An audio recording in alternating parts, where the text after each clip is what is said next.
Hello everyone and welcome to the Flip Collaborate for Teaching Literacy this teaching period.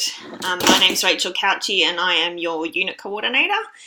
So it's nice to get things kicked off with our first lots of Flip Collaborates for both A1A Design Your Own Unit and this one here, which is Evaluate the Unit. If you haven't had a chance to look yet, you'll notice that you get two assessment choices for each of the assessments, and it's completely up to you which ones you like to choose. So it's great to be able to have some choice, whether you just stick with designing units or whether you choose to do a bit of both.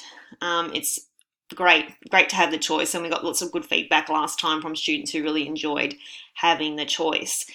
Now, usually in my Flip Collabs, I go a lot into detail about the assignment, but what my focus is today is to sort of think about what it is that you guys need to get started. So my aim is to give you the top 5 things that you need to know so that you're able to start the assessment now and hopefully get started so that when you come to your interactive collaborate in week 3, you will have started and you'll have lots of questions.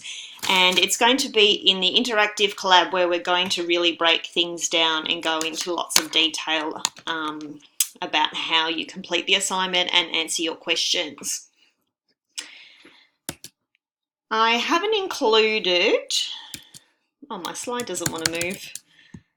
I haven't included much, here we go. I haven't included much detail in terms of dates and times. Obviously this assessment is June week 6. But I know that all of that is in the assessment details anyway, and I know you're all capable of reading that yourself, so I'm not going to include all of that sort of assessment-y, detail-y stuff in this part. I really want to get down to the nitty-gritty of what the assignment is and what kinds of things you could be doing now to get started. So, last teaching period, all of these assessments were new and they were pretty tricky because we had to get our head around them as ELAs, and so did the students. So now with our experience and the benefit of hindsight, we can look back and see what students did well and maybe what areas we need to work on. And one of the things that I think made it more clear in my mind was how you format your assessment and how you set it out. So my suggested format, and it's by no means the only right way, you can do it however you like, but most of the students last time decided to incorporate some sort of small little introduction. Now this doesn't mean that this is following an essay format. I don't mean to say that it needs an introduction, but it is a good way just to kick off by saying that we're analysing a unit, but just very, very minimal words, just as a way of getting started basically. You'll notice I haven't put in a conclusion because it's not an essay, but we need to be able to start it off somewhere. So we're just going to have a very short intro. Before we get into our 3 pedagogical strategies, now I'm not going to explain what pedagogical strategies are just yet because that comes up on one of my top things that you need to know. But most students went into their pedagogical strategies that they'd found within the whole unit in the next couple of paragraphs. So they introduce, this is my number 1 pedagogical strategy is blah, and they spoke about it and they used evidence, and then they moved on to their second pedagogical strategy and then their third. On top of that, we also need to cover multi-literacies. Now, please don't include multi-literacies as one of your top 3 pedagogical strategies. You should be finding them anyway within the unit. So do not use multi-literacies. That's a given that's going on top of the 3 strategies that we already have found. Some students chose to do this in a separate paragraph underneath where they looked at the effectiveness or how effectively multi-literacies was used within the unit, 1788. Or some students managed to sort of weave it through the discussion of the top 3 pedagogical strategies. So when they were having a look at, say, shared reading, if there was a multi-literacy sort of aspect to the way they used shared reading, they incorporated the analysis of multi-literacies within that. There's no right or wrong way. So you have to think about how you could incorporate it as long as it's in there somewhere. So it could be incorporated into those top 3 things. It could be analysed separately, whatever is easier for you. Then you're going to move on to your lesson analysis. So this is the part where you move into an individual lesson. Everything that's come before this is analysing the unit as a whole. So it's a good idea that you make sure that you've looked through all 12 sequences and you're finding pedagogical strategies from across lessons. So if we've got one strategy that was mentioned in one lesson at one time, it's probably not a pedagogical strategy that's been used thoroughly throughout the unit. So choose something that you've noticed maybe a trend with over the unit. But in our lesson is when we're going to analyse the actual lesson itself and have a look at how effective the lesson is.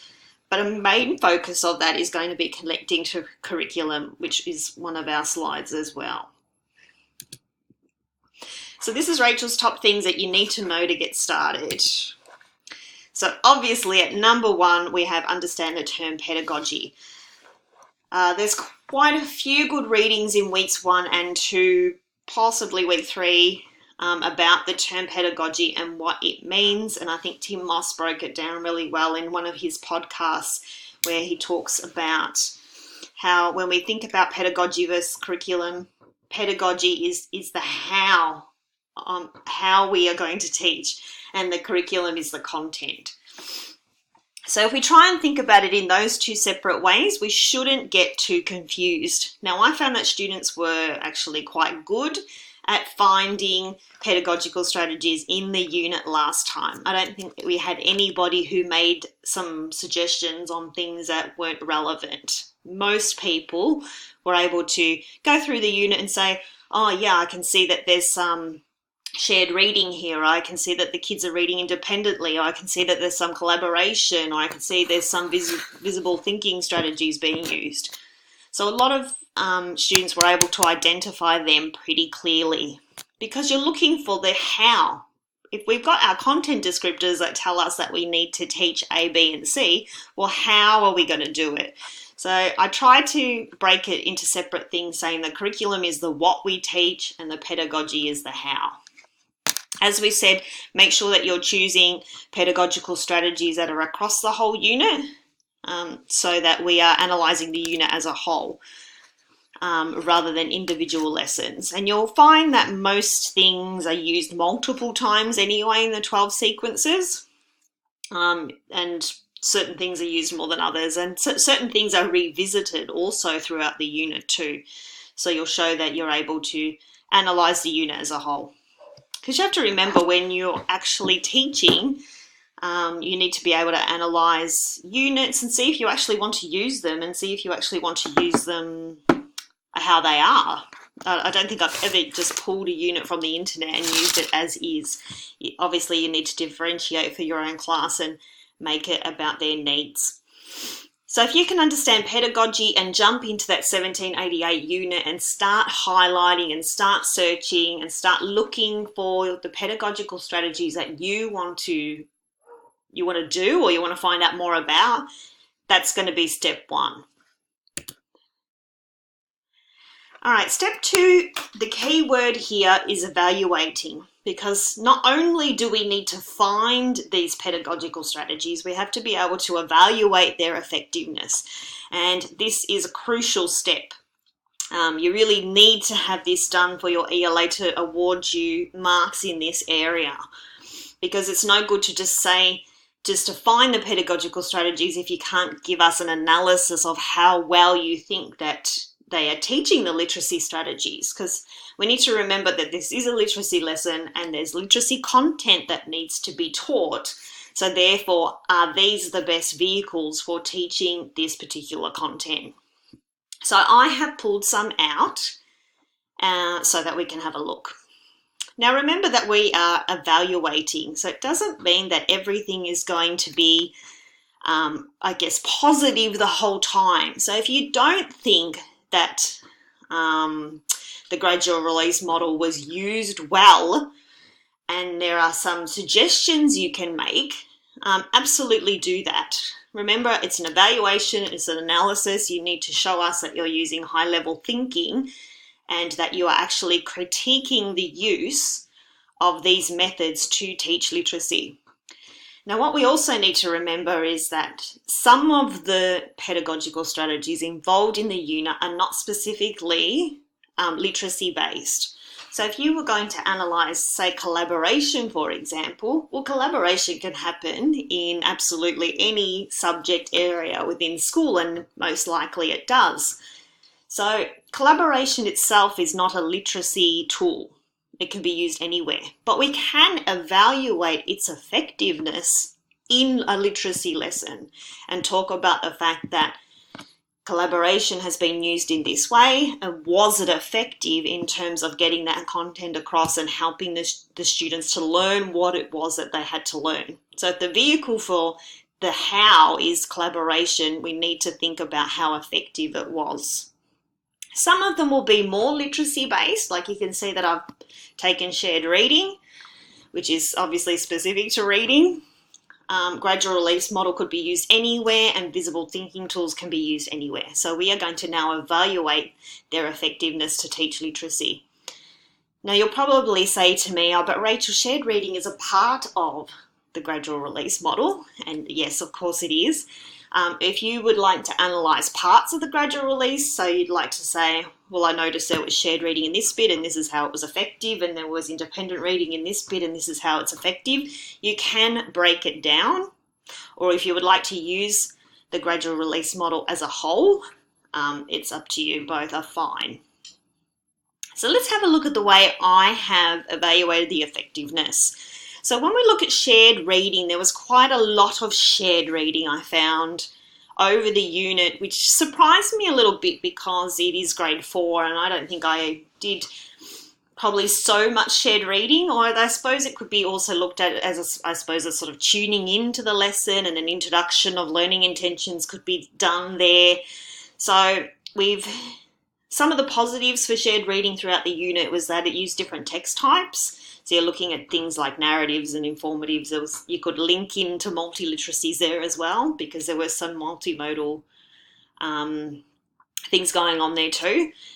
Obviously, we're going to go off to the library and get some information about the benefits of shared reading, because we need some sort of academic literature to support our theory that shared reading is going to support the literacy learning of the people in this grade.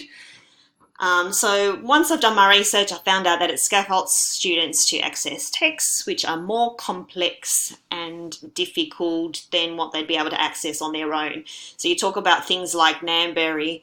Most grade 4s probably wouldn't be able to get the concepts in that, even if they can decode it okay. It's probably not going to be something that they're going to read on their own. So by reading it together in that sort of shared reading way, they're able to access texts that are much more difficult and complex, and then you've got the opportunity to talk about it. It's good for kids who are struggling with reading to observe a more confident reader, which could happen whilst the teacher was reading the Namberry text to the grade. So I thought that was another benefit of using shared reading in this context. You can introduce a new content, so you're providing that scaffold where you're introducing something new, you're showing the kids maybe in a modelled fashion about what it is specifically that you want them to do, and then they can work through, I suppose, that gradual release model until they're independent. And they can also learn how text is structured. So they were my probably benefits of shared reading throughout the unit. As well as that, I just chose gradual release model as a whole in case you wanted to look at it as a more, I suppose, holistic approach rather than taking just shared reading or just guided reading or other facets. So the benefits of using a gradual release model in this particular unit was that students can use the shared reading to scaffold new information, which we already talked about. Students in Lesson 6 begin the task with the teacher moving from group to individual work. Namberry is not at an independent level for grade 4, so you can use a more guided and independent reading opportunities there. There's quite a lot of visible thinking tools The RAND chart they revisit many times throughout the unit. You can tell me whether you think that's effective or not. It gives them a chance to dispel misconceptions, which I thought was positive. It allows for wonderings, and it's the only tool. It's only a tool, but it does not specifically teach literacy skills, more about organising thinking. And I suppose this is where it links back to not all of these things are literacy based. So we have to wonder what literacy skills this RAND chart is actually teaching and what it's helping with. You could link it to comprehension, that's for sure. You need to tell me how effective it is. I've sort of been banging on about this literacy toolkit for those who have read my announcements, but I definitely will post another link. But in the Victorian Department of Education, they have a thing called the Literacy Toolkit. If you just Google it, it should pop up. And it's got so much great information, both reading and writing, about shared reading, about gradual release model, about 4 resources model. So if you haven't been on yet, definitely jump on, because it's got some great stuff in there that will really support you throughout all of the assessments. All right, so we've understood what pedagogy is, and then we've worked out some notes about analysing their effectiveness. We've gone off to do a bit of research. We also need to connect to multiliteracies. And again, we are evaluating its effectiveness to teach literacy skills. So you need to think about how multiliteracies has been used. And one of the ways was that they used this semiotic systems worksheet as part of the unit.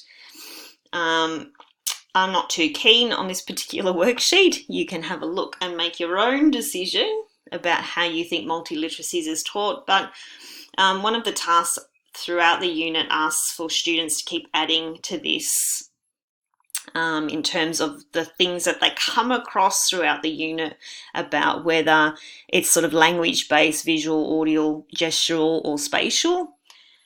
So things to think about in terms of how multiliteracies is taught is like, how engaging do you think this is? How much information is actually are students actually taking in by adding to this worksheet? Do you have a better suggestion on how they can go through this semiotic systems rather than having to have a grade worksheet that they contribute to? So again, we need to put on our sort of critical thinking hat and think about how effective multiliteracies are.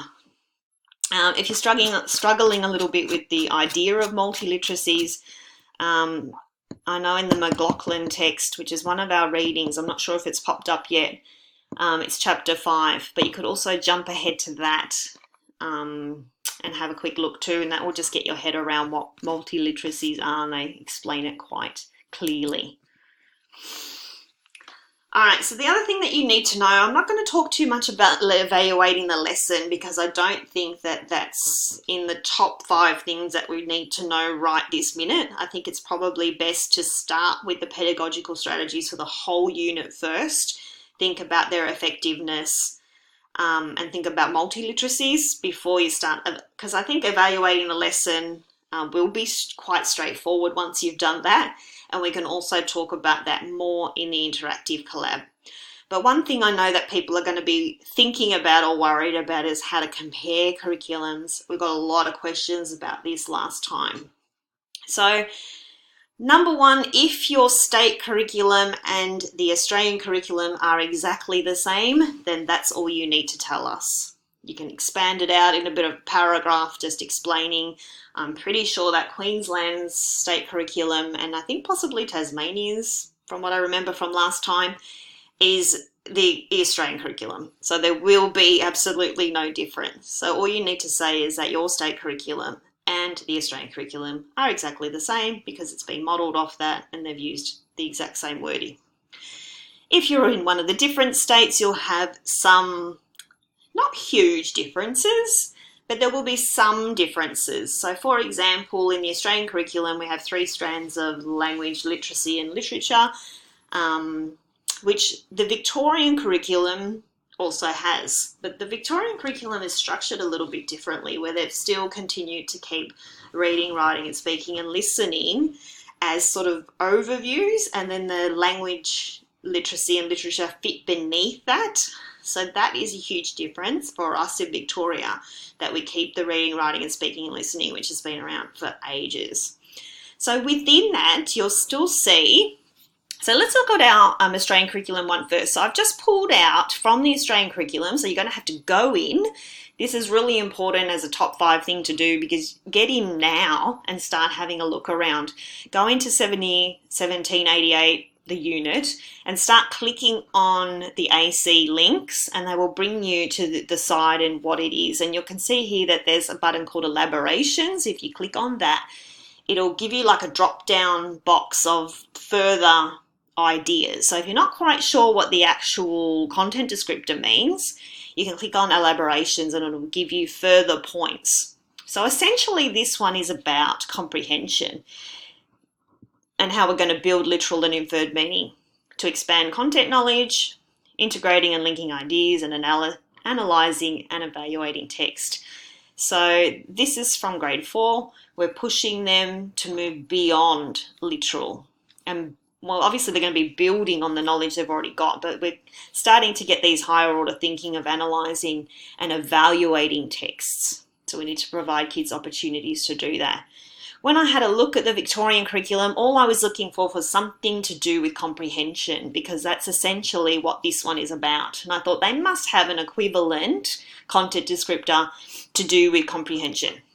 Sure enough, they did. So in the reading area, under literacy, under the substrand of interpreting, analysing and evaluating, I found one called comprehension strategies. And as you can see, it is worded quite similarly, but they've just broken it down a little bit further into talking about specific text structures and language features. But essentially the idea is the same. You can talk about the fact that the wording is a little bit different, and you'll have to also look up what the substrand for this one was called, because I haven't cut and pasted that in. So there could be a difference with the substrand and some differences with the wording. That's all you'll need to say in your comparison. You're just talking about the fact that some of the content descriptors are different, and evaluating the use of the language, I suppose, is a good way to say it. Referencing and formatting, so just a few questions that popped up a lot. You might be wondering already. So we said, is there a set format? No, there's not. There's not any one particular way. I know it's frustrating when it's called a report or it's called an essay and it's not really set to a specific format. But I think if you just go through the 3 pedagogical strategies at the start, you make sure your multi-literacies is in there, and then you have your lesson analysis, you connect to curriculum, you've covered everything you need to cover. And we'll talk about that more in our interactive collab. Yes, you can use subheadings if you like. So some students last time, they didn't want to make a mistake or miss anything. So they said they had a little subheading that said whole unit analysis or something like that. And they talked about the whole unit first.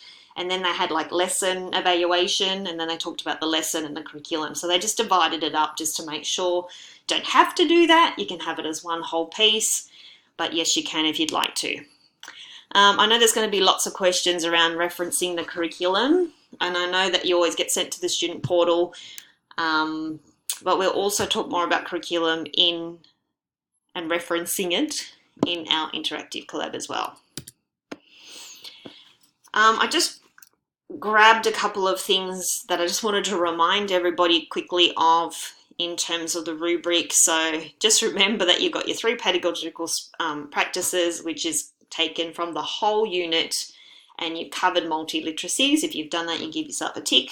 You've evaluated the strategies and the multi-literacies about how they support literacy development. So it's always about connecting back to how well it's teaching those reading and writing strategies. You need to use evidence. So go off and do your research so that you've got at least, say, 8 to 10 things in your reference list, and they're not just all, academic research, not all just ACARA and Vic Curric and things like that. The discussions about content strands, curriculum priorities are correct, and you've got comparisons between national and state curriculum are correct. There's nothing to compare, just tell us that. So that draws the end of my top 5 things that you will need to know to get started with this for this assessment. So remember that it is just a starting point. I haven't gone into detail about every single thing that you'll need to know because I'm trying to keep this under half an hour. But please do come to our live collab where we're going to break it down in even more details and get some brainstorming going and get some ideas that you can use back in your assessment. That's happening in week 3. I think ours is a Tuesday, if I can remember off the top of my head. Yeah, so we'll be breaking it down into more detail. So make sure you do listen to that if you can't come along. Thanks so much for listening. I hope it helps you get started, and I'll see you in Interactive Collab in week 3.